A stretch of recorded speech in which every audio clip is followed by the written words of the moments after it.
What's up guys, it's a Sound Alchemist, and for the first episode of this brand new year, I bring you a cancer that is eating at the Imperium, that which each decade it advances deeper, leaving only drained, dead worlds in its wake.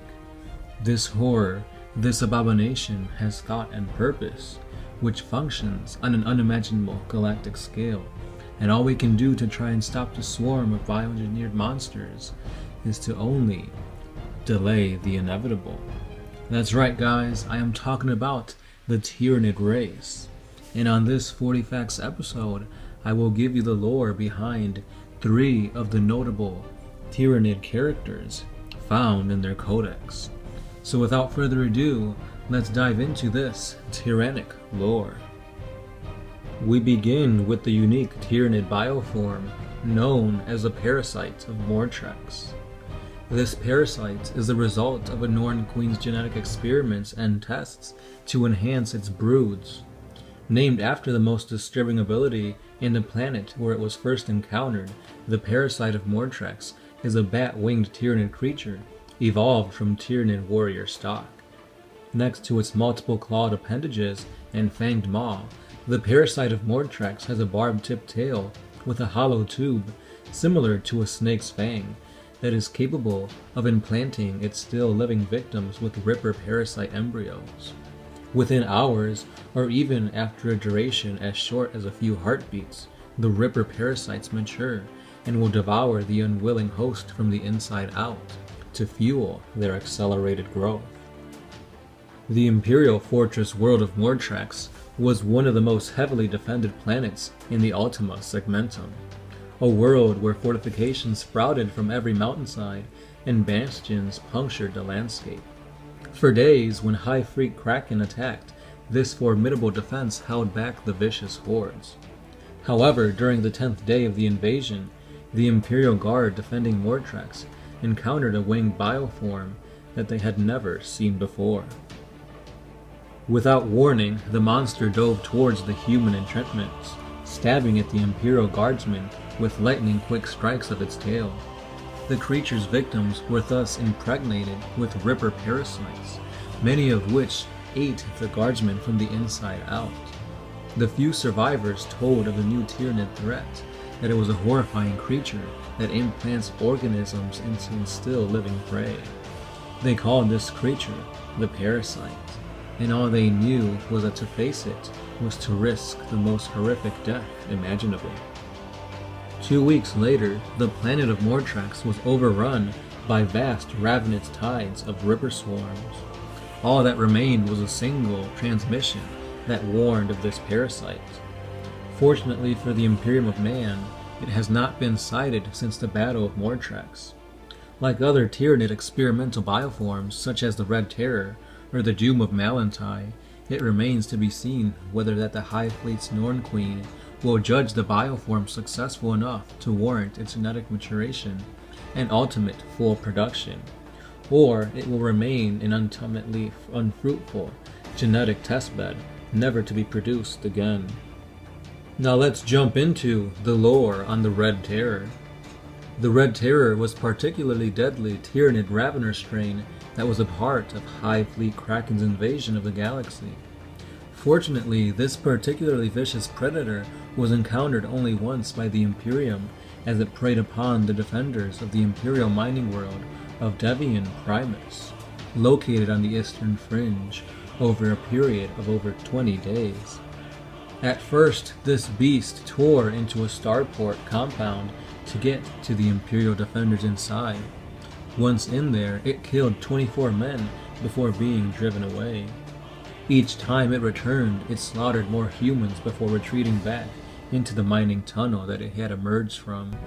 It devoured the carved-up human remains. Eventually, a search and destroy team was sent into the mining tunnels, only for them to meet their doom, their scythes dripping of the Red Terror. Though this was the first and last time the Red Terror was ever recorded to have been seen, it is entirely possible that all other encounters with the creature simply yielded no survivors. Survivors spoke of a beast with a blood-colored carapace, talons that could tunnel through rockcrete, and a maw so wide it could swallow a man whole. With every retelling, the legends grew more fearsome and more terrifying. Some claimed that the Red Terror was the size of Ravener. Others swore it was as big as a Trigon. Still, the survivors of the Devian massacre may well have mistaken the attacks of several such creatures for those of a single beast. However, if the Red Terror is a distinct Tyranid organism, it must be a highly efficient killer, for it has never been reported since, but this may be because there are no survivors left to tell of the tale. What became of the Red Terror after the events in Devian Prime still remains unknown.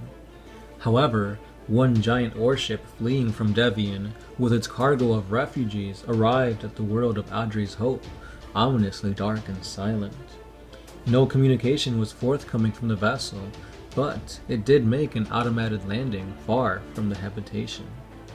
Those investigating the ship found it to be blood-drenched. Men, women, and children had been mercilessly butchered in the hundreds, perhaps even thousands. There was, however, a breach of quarantine, and it is suspect that perhaps a single Tyranid organism got on board. However, nothing was found. Whatever the murderous entity was and what became of it is a mystery. However, 3 weeks later, Audrey's Hope was itself a blood-soaked ruin. The beast of Devian had claimed yet more victims. And now, on to the Doom of Malan'tai. The Doom of Malan'tai was a specifically adapted Tyranid zoanthrope that had the ability to feed upon the psychic energy and souls of its victims. It played an instrumental role in the destruction of the entire Eldar population on the craft world of Malan'tai. The Eldar legend of the Doom of Malan'tai refers not only to the tale of an entire craft's world's death, but also to the abominable Tyranid creature that caused it. To the Eldar, the two are indistinguishable. The lament speaks of a Tyranid creature unlike any other, a beast that gorged not upon flesh and blood, but upon the life force of its victims, leaving only soulless oblivion in its wake. The Doom of Malan'tai was an adaptation of the zoanthrope, and its weak physical appearance belied its true horror. So it was that, when a lone, wounded bioship invaded craft world Malan'tai, the Eldar did not at all realize what the true threat lay before them. The real threat to their craft world was not the towering Tyranid monsters rampaging through their home, but it was an unassuming creature that was left relatively unhindered to feed on Eldar souls. As it fed, the Doom's power grew, and the absorbed life energy enhanced its fearsome psychic might. Once it had gorged on the spirits of the craft world's infinity circuit, it was nigh invulnerable, possessing the power to pulp Eldar warriors, snap Wraithbone war constructs, and shatter towering spires with cataclysmic bolts of psychic energy. It was all that the few Eldar survivors could do to escape Malan'tai, a craft world found adrift in space years later, reduced to naught but a cold, lifeless shell. Of the loathsome creature that had brought about its destruction, there was no sign. And that is all the lore I have for you guys on this Tyranid 40 Facts video. In the comments down below, don't be afraid to leave some comments as to what you thought about this video and how I can improve, because I've been doing this for a while now and I want to know what you guys think about it. Do I need to speed up my readings? Should I practice the scripts a few more times? What do you guys want me to do so that I can better myself, so that you guys can better enjoy these 40 fact videos? Now be as harsh as you want, I can take it. Slaanesh has bestowed power upon me. Or you can be nice, whatever you guys want to. The main thing here is for you guys to, voice your opinions loud and clear so that I could, change my ways, and we'll see what works best. But also guys, we do have a few giveaways going on, or at least in the works. We are almost to 50,000 subscribers, so once we hit that, that's one giveaway.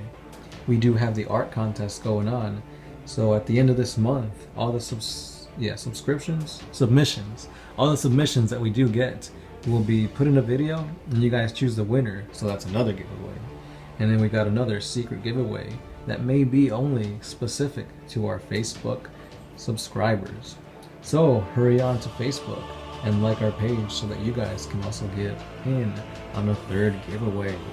That's right guys, this is the year of giveaways, so keep on liking, sharing, and being awesome subscribers. And I've talked for far too long, so for now guys, keep up the good work.